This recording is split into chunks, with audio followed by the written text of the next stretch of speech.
এটা হচ্ছে হোলির ব্লগ। হ্যাঁ, অনেক দিন চলে গেছে হোলি, কিন্তু এখন আমি পোস্ট করছি। আমার ল্যাদ খাওয়ার কারণেই আমি এতদিন পর পোস্ট করছি। তো যাই হোক, দেখো বাচ্চারা কি সুন্দর দোল খেলছে, মানে ওরা রং টং গুলেছে। আর ওই যে আরেকটা বাচ্চা, ও দেখছে যাতে কেউ না ওর গায়ে রং দিতে পারে, বাট ও যাতে সবার গায়ে রং দিতে পারে। তো ছোটবেলার কথাটাই বেশি মনে পড়ে যাচ্ছে, যে সবাই মিলে এইভাবেই রং খেলতাম। এখনো খেলি, কিন্তু এইরকম বাচ্চাদের মতো তো আর খেলতে পারি না, হাতে ফিচকারি নিয়ে বেলুন মেরে। ভেবেছিলাম রং খেলবো না, তাই প্রথমেই তোমরা দেখতে পাবে আমার গায়ে কিন্তু কোনো রং ছিল না।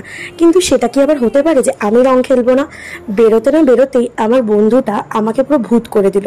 শুধু বন্ধুটা নয়, বাইরের অনেক সবাই ভূতটা করেছে আমাকে। তবে হ্যাঁ, জল রং খেলিনি, শুধু আবির দিয়েই খেলেছিলাম। এই যে দেখো, তোমরা আমাদের তিনজনকে চিনতে পারছো তো? হ্যাঁ, চিনতে পারারই মতো, কারণ তেমন তো খেলিনি, আবির শুধু মেখেছি। হোলি খেলা শেষ হতে হতে মোটামুটি 1টা বেজে গেছিল। তারপর বাড়িতে এসে খাওয়া দাওয়া করেছিলাম। এখন বাজে মোটামুটি 3:30। তোমরা ভাবছো যে এটা আবার কি? এটা একটা বাচ্চাদের মজাই বলতে পারো। এটা হচ্ছে ঘেটু পুজো টাইপের। ওরা এরকম ভাবে সবার বাড়ি বাড়ি গিয়ে ঘেটুর একটা গান গায় আর চাল ডাল আর পয়সা নেয়। এটা গ্রামে খুবই বিখ্যাত। যারা গ্রামে থাকো তারা অনেকেই জানবে, বাচ্চাবেলায় সবাই এরকম করেছিলে। এখন বাজে বিকাল 5টা। আমরা রেডি হয়ে গেছি, কারণ আমরা যাবো একটু রাধাকৃষ্ণর মন্দিরে। যেহেতু সেদিন ছিল হোলি, তাই জন্য আমরা ঠিক করেছিলাম আমরা একটু ইসকনের মন্দিরে যাব।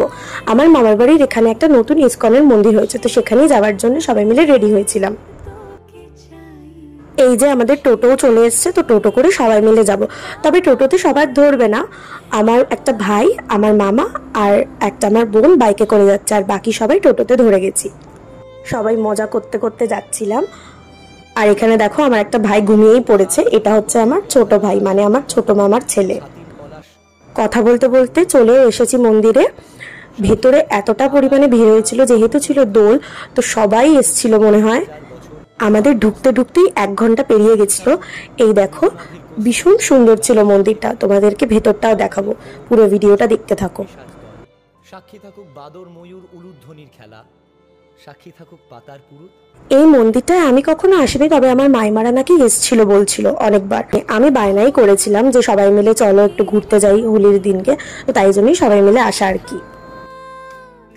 এই দেখো ভেতরটা কতটা সুন্দর, ভীষণ সুন্দর করে সাজিয়েছিল। যেহেতু হোলি ছিল, আরো সুন্দর করে সাজানো হয়েছিল ভেতরটা। ভেতরটা সুন্দর তো ছিল, ঠিক আছে, কিন্তু এত গরম ছিল ভেতরে। আর যেহেতু প্রচুর ভিড় ছিল, তাই জন্য দেখো আমার অবস্থাটা পুরো ঘেমে গেছে। তারপরে একটুখানি আমরা বাইরেটা এসেছিলাম। বাইরেটা খুব সুন্দর হাওয়া দিচ্ছিল, আর বাইরেটাও খুব সুন্দর ছিল। ঘোরাঘুরি শেষ করতে করতেই আমাদের বেজে গেছিল 8:30। বাইরে